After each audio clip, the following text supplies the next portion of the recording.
Assalamualaikum warahmatullahi wabarakatuh. Salam bahagia Bapak Guru hebat. Saya Messi Rosalina, calon guru penggerak angkatan 9, guru SMP Negeri 13 Bandar Lampung, akan memaparkan aksi nyata modul 1.4 tentang budaya positif. Perkenalkan, beliau berdua adalah fasilitator dan pengajar praktik saya selama mengikuti pendidikan calon guru penggerak, Bapak Muhammad Munawar dan Ibu Dian Rahmawati. Adapun rancangan tindakan untuk aksi nyata saya terdiri dari latar belakang murid tidak suka peraturan karena selama ini jika mereka melakukan pelanggaran akan mendapatkan hukuman dan cenderung akan mempermalukan dirinya. Tujuan aksi nyata ini ada dua tujuan, yaitu menciptakan murid yang merdeka dan disiplin diri yang kuat, menumbuhkan budaya positif di sekolah dengan meyakini nilai-nilai kebajikan universal.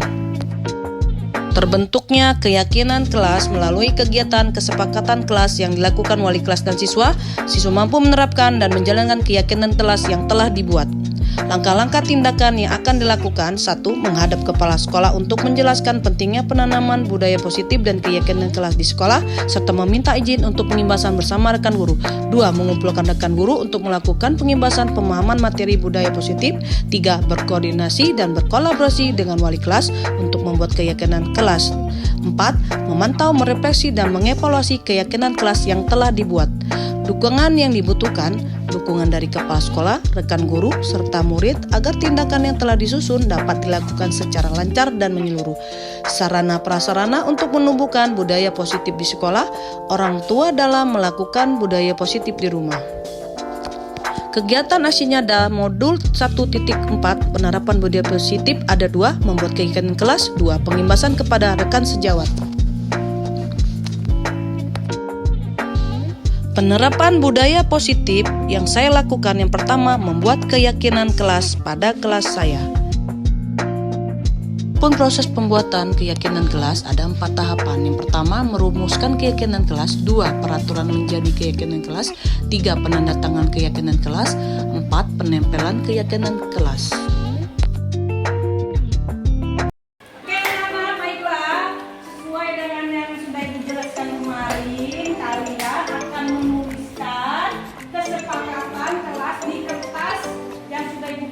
Kalian silakan tulis apa saja kesepakatan yang akan kalian buat di kelas kita ya. Nah, sudah ditulis, silakan kalian tempelkan masing-masing ke papan tulis. Jadi kalian bisa tahu apa saja kesepakatan yang telah kalian tulis masing-masing kertas ya. Silakan, siapa dulu yang maju, tempelkan di depan ya. Lia, silakan. Ya. Selanjutnya, ayo.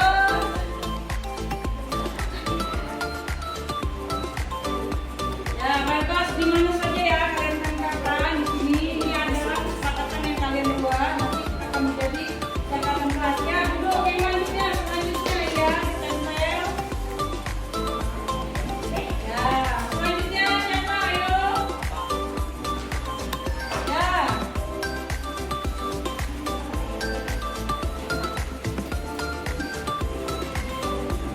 Selanjutnya ayo siapa?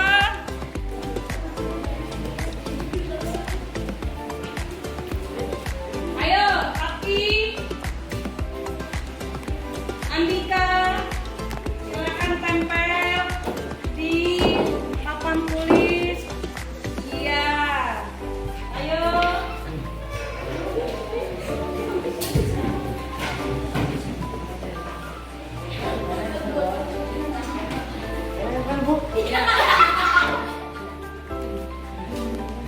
Ya, selanjutnya ayo yang lain silakan tempel di sini masih tempat. Yo, di sini ya.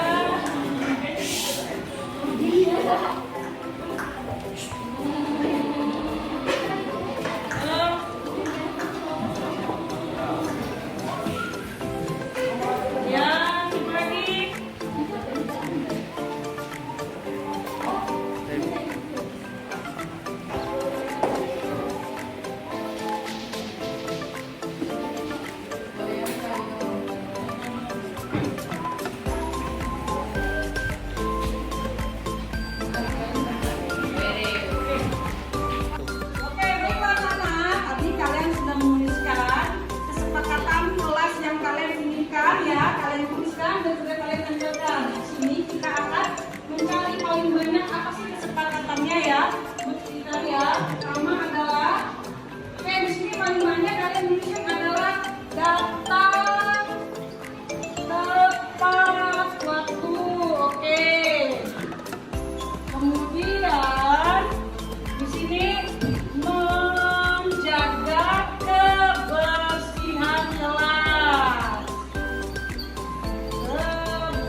jawab.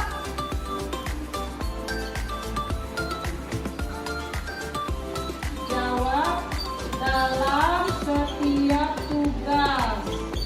Oke, berarti ini adalah kesepakatan kelas yang sudah kita tentukan. Jadi ini adalah hasil kesepakatan, sudah kalian tuliskan. Ini kesepakatan hasilnya. Jadi Ibu harap kalian bisa menjalankan kesepakatan kelas ini karena ini sudah dibuat bersama-sama kalian. Paham?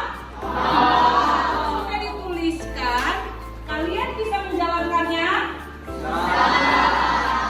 Kalau sudah dibuat kesepakatan, berarti kalian harus menjalankannya.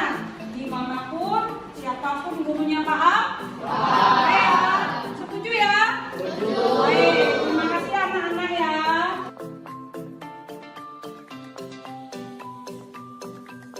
Assalamualaikum warahmatullahi wabarakatuh.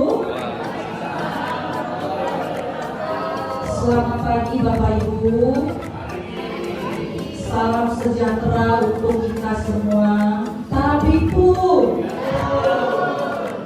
sebelumnya saya ingin mengucapkan terima kasih kepada Bapak Ibu yang sudah bisa meluangkan waktunya untuk hadir pada kegiatan pembahasan penerapan budaya positif. Kegiatan ini saya lakukan untuk memenuhi salah satu tugas saya sebagai calon guru bergerak. Mohon izin Bapak Ibu semua, bukan maksud saya untuk menggurui atau saya merasa paling pintar dari Bapak Ibu semua. Saya di sini ingin berbagi ilmu atas apa yang sudah saya dapatkan selama mengikuti pendidikan guru bergerak. Kegiatan pembahasan ini bertujuan untuk berbagi informasi sebagai ruang kolaborasi dengan Bapak Ibu guru semua yang ada di sekolah ini. Dan saya berharap ilmu yang saya dapatkan dapat bermanfaat bagi Bapak Ibu guru semua dalam mendidik siswa-siswi kita di sekolah ini. Dan saya ingin bersinergi untuk belajar bersama tentang disiplin positif dan kolaborasi strategi mewujudkan ke slide di sini. Nah, sebelum kita memahami budaya positif, kita harus tahu dulu apa itu sih disiplin. Ya, disiplin itu makna dari kata disiplin adalah sesuatu yang dilakukan seseorang pada orang lain untuk mendapatkan kepatuhan. Contohnya seperti siswa kita, mereka menurut perintah kita karena kita suruh sehingga mereka patuh. Itu yang dikatakan disiplin. Kemudian di sini disiplin positif. Dari disiplin tersebut akan tercipta namanya disiplin positif.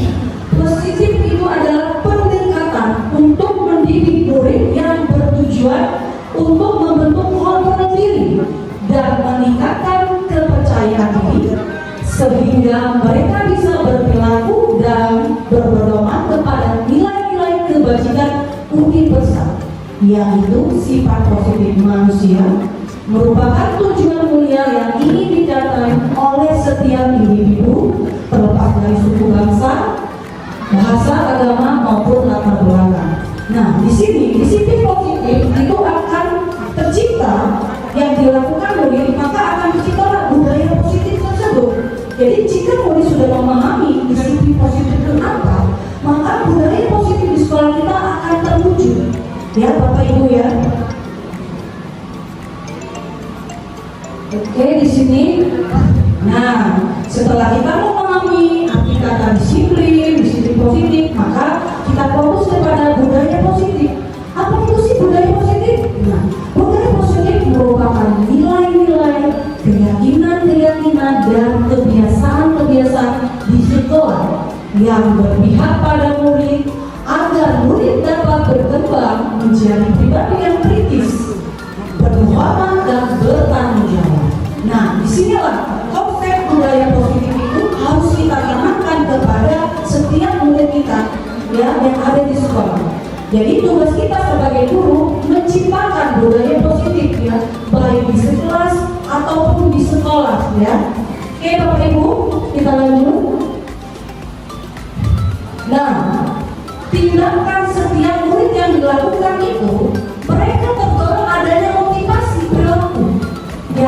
tindakan-tindakan yang kita sering lihat di beberapa kita, mereka tuh ada motivasi. Motivasinya apa sih? Ada 3 ya. Yang pertama, mereka melakukan itu untuk menghindari ketidaknyamanan. Ketidaknyamanan itu seperti apa? Ya mereka kalau tidak nyaman ya sudah, mereka melakukan tindakan itu. Ya, seperti kita tidak nyaman, akhirnya melakukan sesuatu yang biasa negatif ya kan?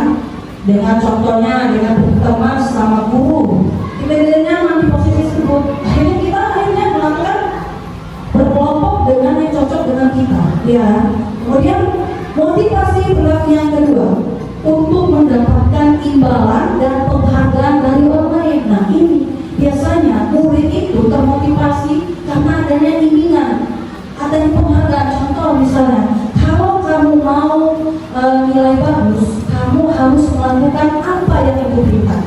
Dikasih reward, contohnya coklat, atau pujian, dan bisa dalam bentuk apa saja ya. Kemudian motivasi berlaku yang ketiga untuk menjadi orang yang mereka inginkan dan menghargai diri sendiri dengan nilai-nilai yang kita percayai.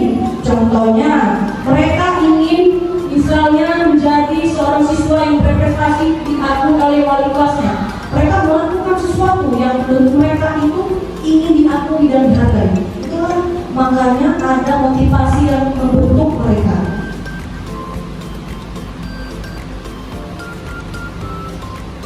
Oke, di sini.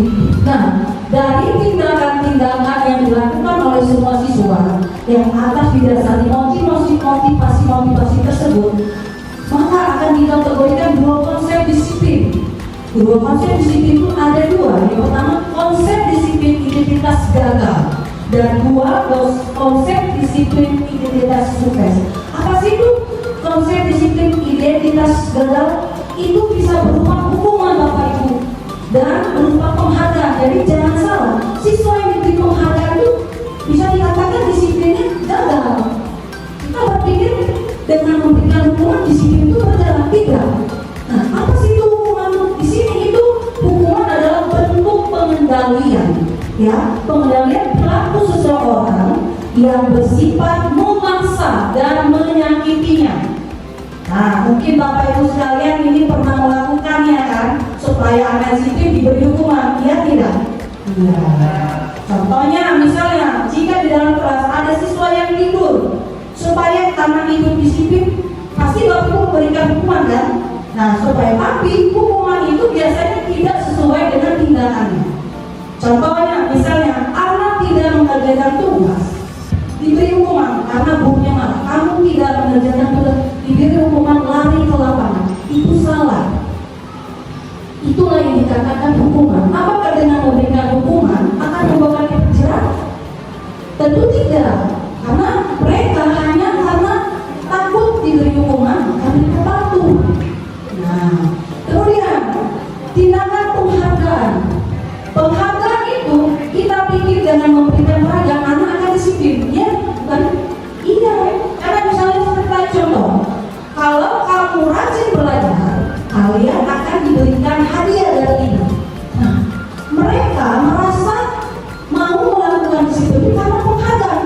Itu efeknya hanya jangka pendek. Berapa bulan kemudian mereka akan melakukan itu lagi. Jadi, mengapa ini dikatakan konsep disiplin identitas gagal? Nah, seperti itu Bapak Ibu ya.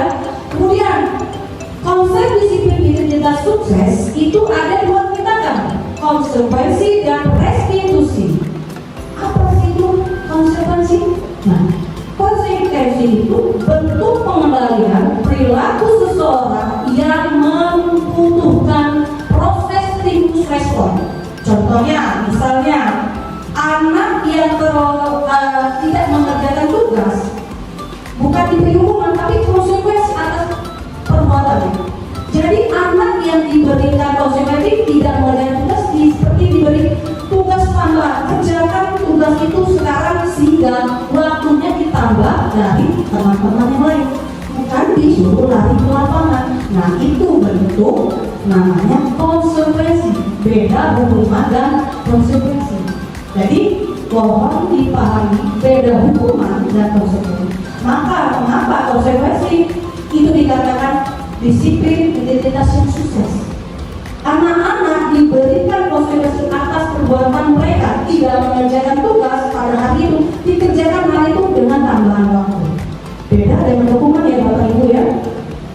Oke, baiklah, selanjutnya adalah tindakan restitusi. Nah, ini tindakan restitusi atau dengan segitiga restitusi. Apa itu?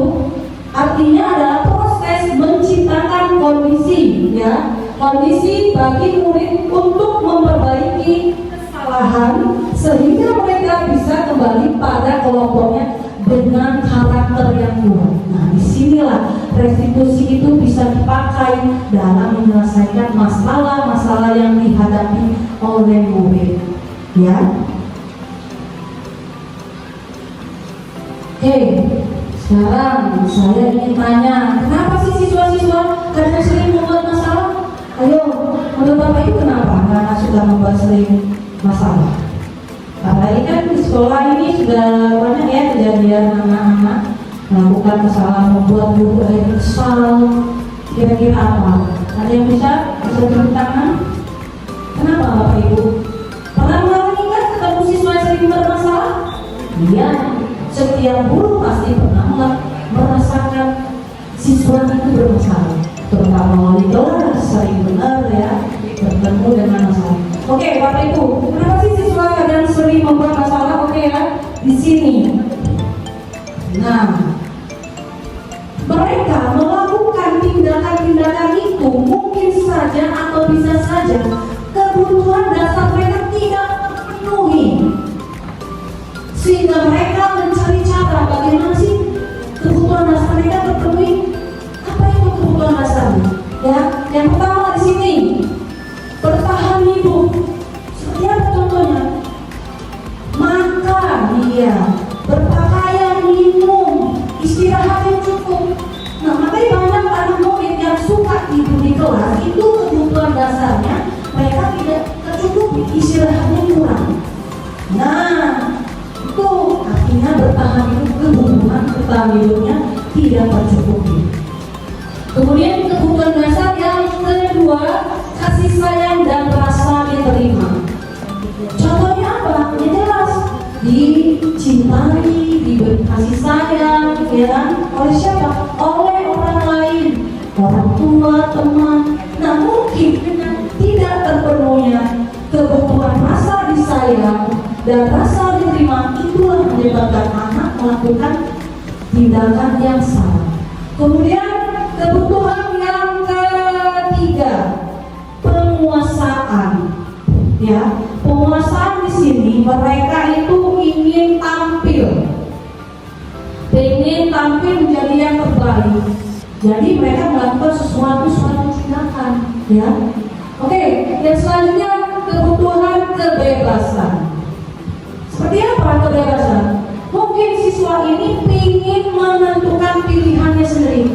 Selama ini kalau di rumah diatur oleh orang tuanya. Nah, karena kebutuhannya untuk tidak mempunyai kebebasan dalam memilih apa yang mereka inginkan, itulah makanya mereka tidak terpenuhi kebutuhannya. Mereka melakukan anak-anak itu tindakan-tindakan yang salah. Kemudian kebutuhan dasar yang kelima, kesenangan, ya, berhubungan dengan itu psikologisnya. Kalau anak tidak bahagia, tidak senang, maka dia akan tindakannya banyak melakukan kesalahan. Ya, contohnya dia bermain, ya kan, tidak merasa puas dengan bermain. Kemudian dia tidak merasa, tidak ingin bebas melakukan sesuatu yang mereka sukai.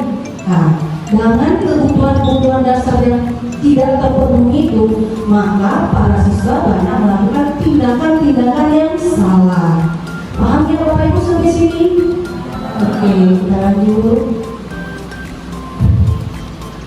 Nah, setelah kita mengetahui kenapa anak merasa melakukan salah, nah kita harus tahu dulu 5 posisi kontrol guru. Nah, kita sebagai guru apakah menyadari sudah melakukan posisi kontrol ini? Nah, secara tidak langsung dan tidak sadar, kita sebagai guru pernah melakukan ada berada di 5 posisi kontrol ini, ya kan? Salah satunya misalnya satu, penghukum. Nah, hampir sebagian besar kita pernah melakukan itu. Jika murid bersalah dihukum, ya tidak apa Ibu? Iya. Oke, kemudian temuan orang merasa bersalah. Di sini jika siswanya bersalah, dibuat anak itu merasa bersalah dengan misalnya contoh, kamu ini menyebabkan ibu guru tersiksa sedih karena kelakuanmu. Sudah berapa kali ibu melihat kelakuanmu, ibu terkena imbasmu. Akhirnya anak itu merasa bersalah. Oh, begitu jeleknya saya, begitu bermasalahnya saya, sehingga saya membuat guru saya bersedih. Nah, hampir seperti itu ya Bapak Ibu ya. Jadi posisi kontrol pembuat merasa bersalah pasti kita pernah melakukan seperti itu.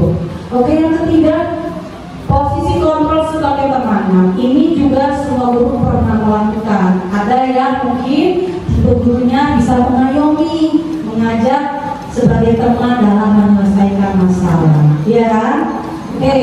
Kemudian posisi kontrol sebagai pemantau. Nah, di sini pemantau artinya posisi guru ini dia memberikan konsekuensi atas kesalahan siswa tersebut sesuai dengan peraturan di sekolah. Yang ini memantau, kamu tidak memakai sepatu hitam. Peraturan sekolah memakai sepatu hitam. Dia memantau, cuma sebagai pemantau, memberitahu kepada murid itu bahwa peraturan sekolah harus memakai sepatu hitam. Nah, seperti itu Pak. Oke, yang kelima, manajer. Nah, pada posisi ini guru mampu memberikan solusi, ya, sehingga siswa itu tahu apa kesalahannya. Jadi pada saat mereka sudah kembali ke kelompoknya sendiri atau di lingkungan sendiri, dia mampu mempunyai karakter yang lebih baik lagi dari yang sebelumnya. Nah, saya mau tanya, dari lima posisi kontrol tersebut, manakah yang paling efektif dan paling baik, Bapak Ibu? Ya, manajer, betul. Kenapa manajer? Karena di sini posisi manajer kita sebagai guru bukan menghukum, membuat mereka bersalah, tetapi mencari solusi dengan menyadarkan mereka, menyadarkan kesalahan apa sih yang sudah saya buat. Nah, biarkan membuat stimulus pada siswa, mereka menyadari kesalahannya. Jadi kalau kita marah-marah mulu, nggak ada pekerjaan, hanya sebentar. Nah, manajer ya, itulah yang terbaik posisi kontrol kita sebagai guru dalam menyelesaikan masalah pada murid. Oke. Nah, tadi posisi kontrol itu sebagai manajer, segitiga diskusi. Apa sih segitiga diskusi? Nah, inilah tugas guru dalam menyelesaikan masalah. Jadi bukan hanya tugas guru BK ya. Sebagai guru yang memberikan pelajaran pada setiap murid, itu tugas kita. Pasti suatu saat kita akan berhadapan dengan siswa yang bermasalah.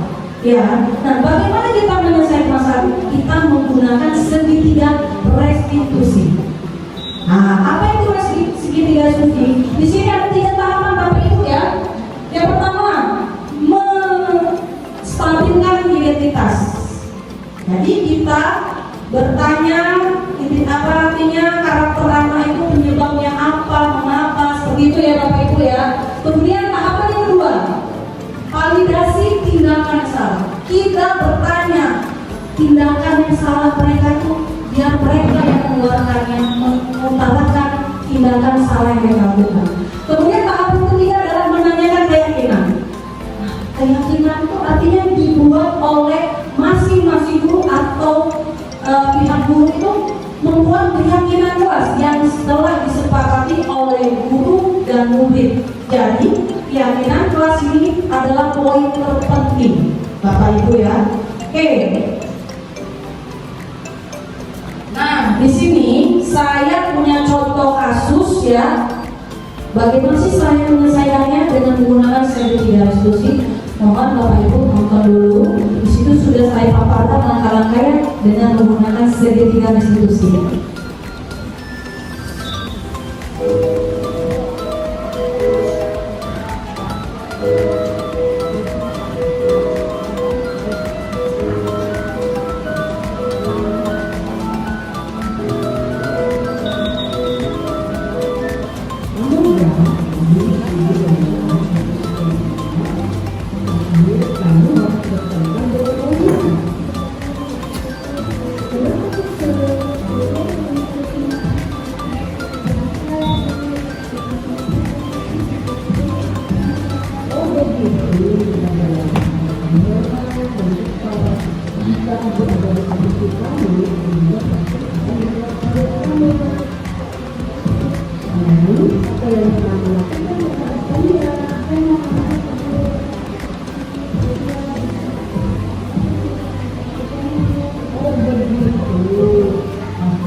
Bapak Ibu tadi sudah menonton ya salah satu kasus.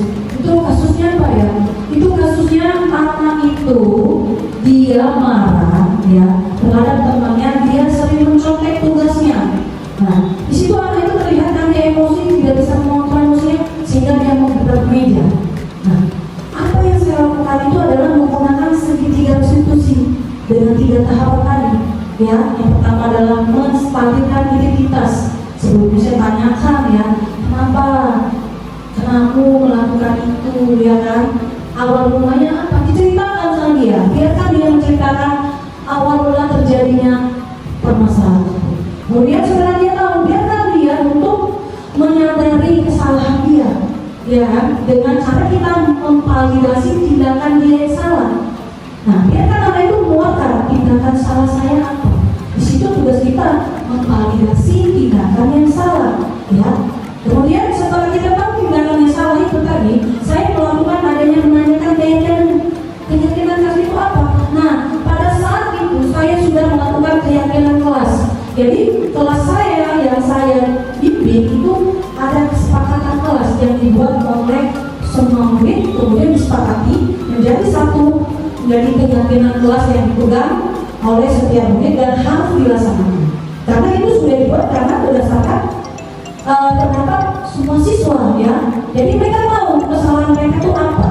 Seperti tadi apa sih keyakinan kelas dari komandan? Tidak menghargai, harus saling menghargai teman. Jadi kalau namanya keyakinan kelas itu adalah terdapat kalimat yang positif ya, sudah dibentuk. Nah, sehingga tugas kita nanti guru membuat keyakinan kelas masing-masing ya. Oke, itu contoh salah satu kasus ya. Ada lagi ini. Oke.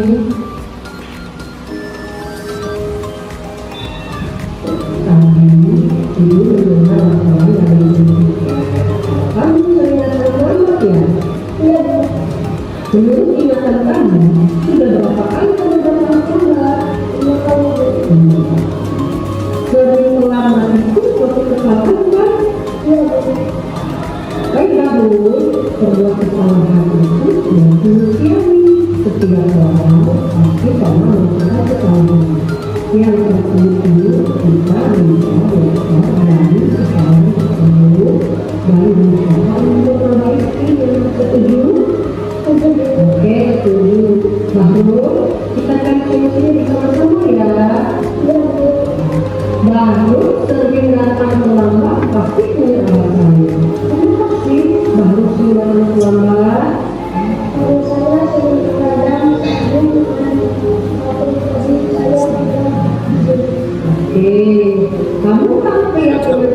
sudah kita sepakati,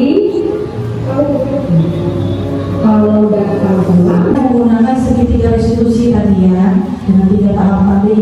Nah, tugas kita ini semua guru ya. Jadi semua guru itu harus mempunyai keyakinan kelas yang sudah disepakati oleh semua murid dan guru. Apa itu keyakinan kelas ya Bapak Ibu ya? Ya dari kasus-kasus tadi itu kan, anak di stimulus responnya sehingga mereka menemukan tindakan mereka itu apa saja yang salah dan menemukan jalan keluarnya sendiri. Dengan kita tidak memberikan hukuman, ya kan, penghargaan, kayaknya mereka kan sadar, ya kan. Diharapkan dengan menggunakan segitiga restitusi ini, ya, tadi permasalahan dihadapi siswa dapat terselesaikan dengan baik dan guru tidak harus mengontrol supaya anak bisa disiplin, gimana ya. Kita capai sendiri Bapak Ibu ya. Jadi yang kita latih adalah motivasi internal dari dalam diri anak itu dulu dikeluarkan sehingga akan terciptanya atau terlaksananya segitiga restitusi. Nah di sini ada penekanan pada menanyakan keyakinan.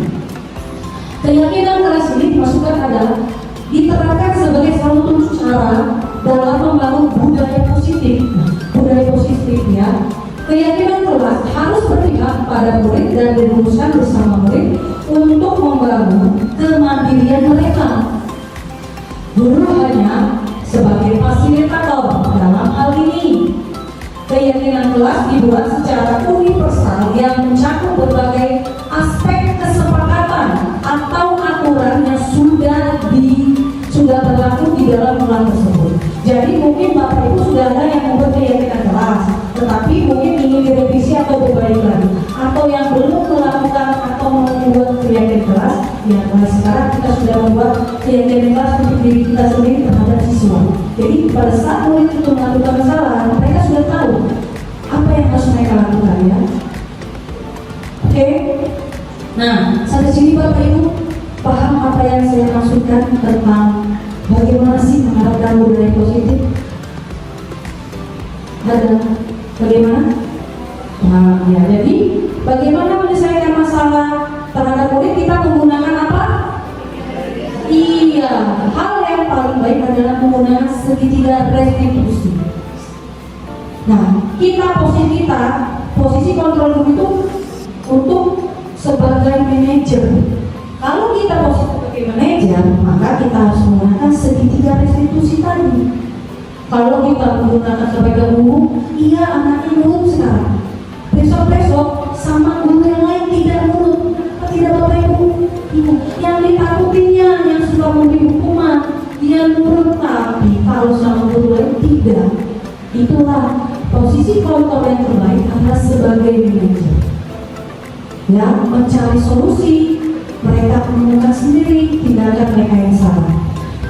Ya, nah, oke. Nah, sekarang tugas kita membuat keyakinan kelas di setiap kelas yang kita ajar, baik di kelas maupun di sekolah. Bagaimana sih cara membuat keyakinan kelas? Nah, ini ada prosedurnya ya caranya. Jadi semua murid atau warga sekolah ini bisa dipakai untuk secara sekolah ataupun di kelas ya. Jadi mempersilakan warga sekolah atau murid-murid di sekolah untuk bercurah pendapat tentang peraturan yang disepakati di sekolah atau kelas. Jadi mereka memberikan masukan-masukan ya dengan kertas. Apa sih yang mereka inginkan di dalam kelas? Apa sih yang mereka inginkan dalam membuat keyakinan? Nah, mereka menulis ya, terus ditulis masukannya. Biarlah mereka mempunyai kemerdekaan dalam mencurahkan pendapatnya. Siapa tahu mereka ingin seperti ini itu, jangan dari kehendak kita Bapak Ibu. Jadi harus berdasarkan kesepakatan antara murid dan guru. Jadi jika sudah tahu apa sih yang mau diinginkan murid, kita tulis ya Bapak Ibu. Jadi Bapak Ibu nanti tugasnya setelah ini mulailah menerapkan keyakinan kelas ya. Jadi tugas kita sebagai guru bukan hanya mengajar, tapi kita juga bisa menjadi seorang manajer saat menemukan siswa yang bermasalah, sehingga kita juga akan membentuk atau mewujudkan budaya positif. Karena untuk mewujudkan budaya positif itu tugas kita bersama Bapak Ibu sebagai warga sekolah, bukan hanya hanya tugas guru BK yang mendisiplinkan para siswa, tapi guru juga mempunyai tanggung jawab untuk menciptakan budaya positif. Kalau terciptanya budaya positif kan, maka proses pembelajaran tujuan yang akan dicapai akan berjalan dengan baik kan? Iya, ya seperti itu. Jadi kita sudah mulai membuat keyakinan kelas. Mulai dari sekarang Bapak Ibu membuat keyakinan kelas apapun itu. Ya caranya dengan tadi masuk ke kelas ya, atau bertanya dengan siswanya, apa sih yang ingin kalian sepakati, peraturan seperti apa? Nah, apa aja sih nilai-nilai kebajikan yang ingin mereka jadikan keyakinan kelas? Contohnya seperti ini: datang tepat waktu ya, menghargai teman. Menghargai teman penting tidak dibuat keyakinan? Iya penting, karena di dalam kelas pada saat tidak ada guru, dia tidak tahu cara menghargai teman, akhirnya terjadilah bullying, baik verbal maupun non verbal. Jadi anak-anak itu walaupun ada guru atau tidak ada guru, mereka tahu dengan adanya keyakinan kelas, mereka tahu apa yang akan mereka lakukan pasti ada konsekuensinya. Karena itu sudah disepakati bersama ya. Jadi sudah dibuat, kemudian ditandatangani jadi suatu keyakinan kelas, kemudian ditempelkan di dinding. Jadi setiap hari, setiap memulai pelajaran, siswa-siswa tadi membaca keyakinan kelas untuk mengingat. Jadi setiap mau melakukan kesalahan mereka tahu, ya Bapak Ibu ya. Sampai sini tahu cara membuat keyakinan kelas ya. Nah, saya harapkan dengan saya memberikan materi ini, kita sama-sama boleh mulai berusaha untuk menerapkan keyakinan kelas kita masing-masing untuk mewujudkan budaya positif di sekolah kita.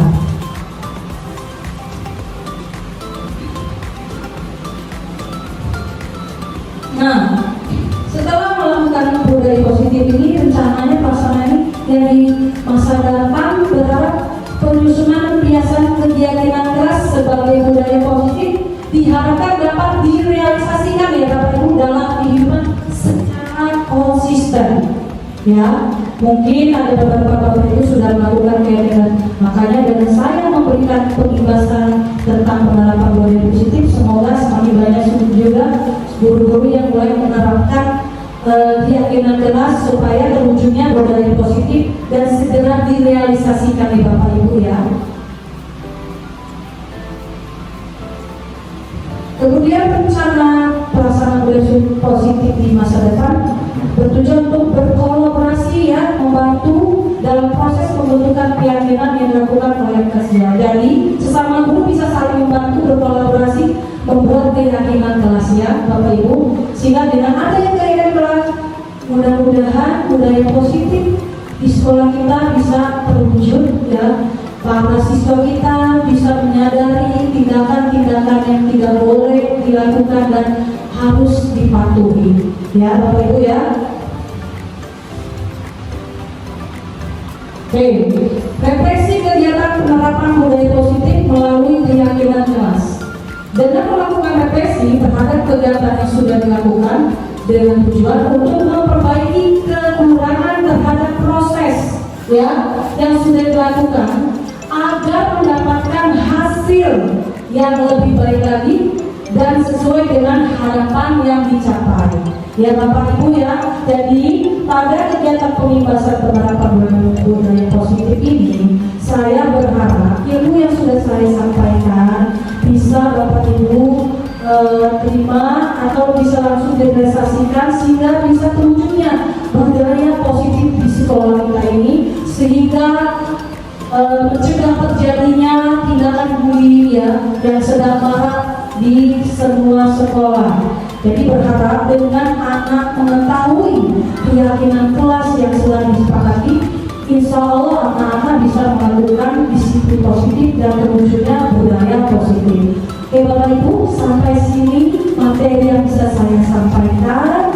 Kurang lebihnya saya mohon maaf jika ada kesalahan saya dalam menyampaikan materi, dan maksud saya untuk melakukan pembahasan ini bukan maksud saya untuk memberi, tetapi untuk berbagi ilmu kepada Bapak Ibu agar terbuka wawasan kita sehingga kita semua guru mampu bisa mewujudkan penerapan budaya di sekolah. Akhir kata saya ucapkan wassalamualaikum warahmatullahi wabarakatuh. Terima kasih Bapak Ibu. Demikianlah video aksi nyata saya tentang budaya positif. Saya ucapkan terima kasih.